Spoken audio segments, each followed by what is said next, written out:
بسم اللہ الرحمن الرحیم۔ السلام علیکم ناظرین کرام۔ پورا عالمی میڈیا پاکستان کے الیکشن میں کی گئی دھاندلی پر دھوت کر رہا ہے۔ یہ نواز شریف بھگوڑا سمجھتا ہے کہ اس طرح دھاندلی سے جیت کر یہ حکومت چل پائے گی تو یہ اس کی بھول ہے۔ یہاں میں بتاتا ہوں کہ عالمی میڈیا کہہ رہا ہے۔ عمران خان کو چاہنے والے ہمارے چینل کو ضرور سبسکرائب کریں۔ عالمی میڈیا کہہ رہا ہے کہ یہ الیکشن مشکوک ہیں۔ بی بی سی نے کہا کہ نواز شریف نے اپنی تقریر میں کہا کہ اس کی پارٹی نے سب سے زیادہ سیٹ جیتی ہیں، لیکن آزاد امیدوار جو کہ پی ٹی آئی پارٹی کی طرف سے لڑے وہ سب سے زیادہ سیٹیں جیتے ہیں۔ اس کے علاوہ عالمی میڈیا نے کہا کہ پاکستان میں الیکشن سے پہلے جس طرح گرفتاریاں ہوئیں، اظہار رائے کو دبایا گیا، پرامن ریلیاں نکالنے پر پابندی لگائی گئی، انسانی حقوق پر پابندی لگائی گئی، اس سب پر عالمی میڈیا سوالات اٹھا رہا ہے۔ عالمی میڈیا نے کہا کہ پاکستان میں الیکشن ریزلٹس کی رات فون سروس اور انٹرنیٹ بند ہونا الیکشن کی شفافیت پر بہت سے سوالات اٹھاتا ہے۔ اب عالمی میڈیا کی اس رپورٹنگ کے بعد پوری دنیا سے ری ایکشن آنا شروع ہو گیا ہے۔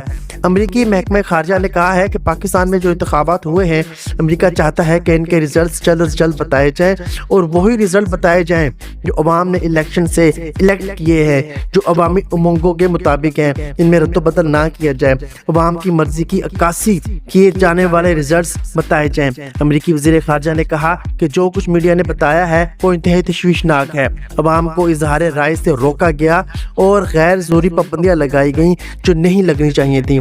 ہم انتخابات میں تشدد کے واقعات پر مذمت کرتے ہیں اور انتخابات میں رد و بدل کیے جانے کے معاملے کو لے کر امریکہ بہت فکر مند ہے۔ امریکہ نے کہا کہ مداخلات، دھوکہ دہی یا رزلٹ میں رد و بدل کی مکمل چھان بین ہونی چاہیے۔ اب یو کے کا سٹیٹمنٹ سنیں۔ یہ ہے یو کے فورن سیکرٹری آف دا اسٹیٹ، ان کا نام ہے ڈیوڈ کیمرون، جو برطانیہ کے سابقہ وزیر اعظم بھی ہیں۔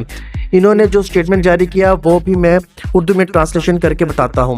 انہوں نے کہا کہ پاکستان کے الیکشن میں ہونے والی دھاندلی پر شدید تحفظات ہیں، انتخابات کی شفافیت پر بہت سے سوالات ہیں، لوگوں کو انتخابات میں حصہ لینے کا موقع نہیں فراہم کیا گیا اور پی ٹی آئی کو لیول پلینگ یعنی باقی پارٹیوں کے برابر الیکشن مہم میں حصہ نہیں لینے دیا گیا، جس وجہ سے انتخابات کی شفافیت پر ہمیں بہت شدید ترین تحفظات ہیں۔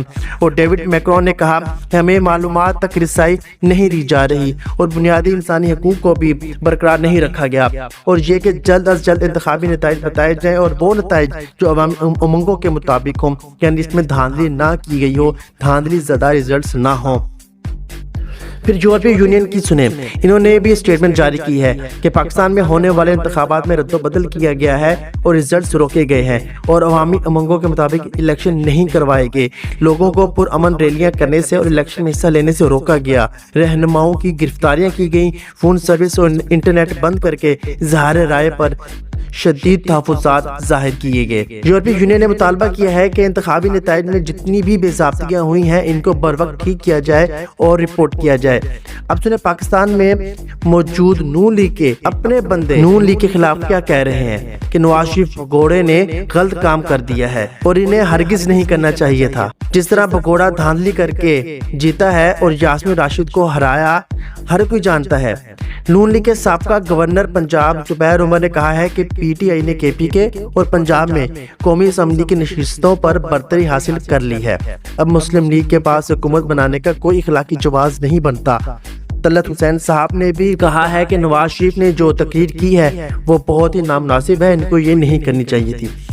نواز شریف بھگوڑے نے کہا ہے کہ ملک کے استحکام کے لیے ہمیں 10 سال کی ضرورت ہے، اللہ کا قہر نازل ہو تم لوگوں پر، پہلے 16 ماہ میں جو ملک کا حال کیا تم لوگوں نے وہ عوام بھولی نہیں۔ پھر کہتا ہے ملک ایک اور الیکشن کا متحمل نہیں ہو سکتا، یعنی اس بھگوڑے کو پتہ ہے کہ جس طرح الیکشن ہوئے ہیں اور جیسے ان کی حکومت بن رہی ہے یہ زیادہ دیر چلنے والی نہیں ہے۔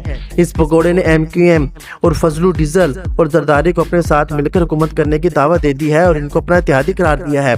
ہمیں پہلے پتا تھا یہ پی ڈی ایم 2 بنائیں گے، اب اس کے علاوہ ان کے پاس اور کوئی راستہ بھی نہیں ہے۔ اس سے قبل عمران خان کی کمپیوٹرائز وکٹری سپیچ نشر کی گئی جو کہ الفاظ تو عمران خان کے تھے اور اے آئی کے ذریعے آواز کمپیوٹر سے بنائی گئی تھی، اے آئی ٹیکنالوجی کے ذریعے۔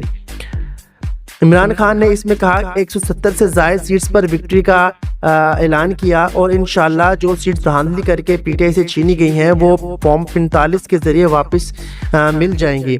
پھر نون لیگ کی حکومت کے پاس صرف 30-35 سیٹس رہ جائیں گی اور اللہ نے چاہا تو عمران خان باہر بھی آئے گا اور وزیر اعظم بھی بنے گا۔ اب پی ٹی آئی میں کچھ تجاویز سامنے آ رہی ہیں کہ کیا کرنا ہے۔ ایک تو یہ کہ سب مل کر اسلام آباد کی طرف لانگ مارچ کریں اور سپریم کورٹ کے سامنے دھرنا دے تاکہ ایک کمیشن بن سکے اور صاف تحقیقات ہوں۔ دوسرا، تمام فورم پر دھاندلی کی درخواستیں دی جائیں الیکشن کمیشن میں، ہائی کورٹس میں، سپریم کورٹس میں، ہر جگہ، تاکہ کسی کو کل کو کوئی بہانہ نہ ملے کہ انہوں نے ہمیں بتایا نہیں، انہوں نے اپنا مسئلہ ہمارے سامنے نہیں رکھا۔ تیسرا یہ کہ حکومت کو تھوڑا سا ٹائم فیلڈ دیں کہ وہ یہ حلقے کھولیں اور دوبارہ دھاندلی کی تحقیقات کریں، لیکن آخر میں فیصلہ تو عمران خان کا ہی ہوگا کہ اب کیا کرنا ہے۔ اللہ عمران خان کا حامی و ناصر ہو۔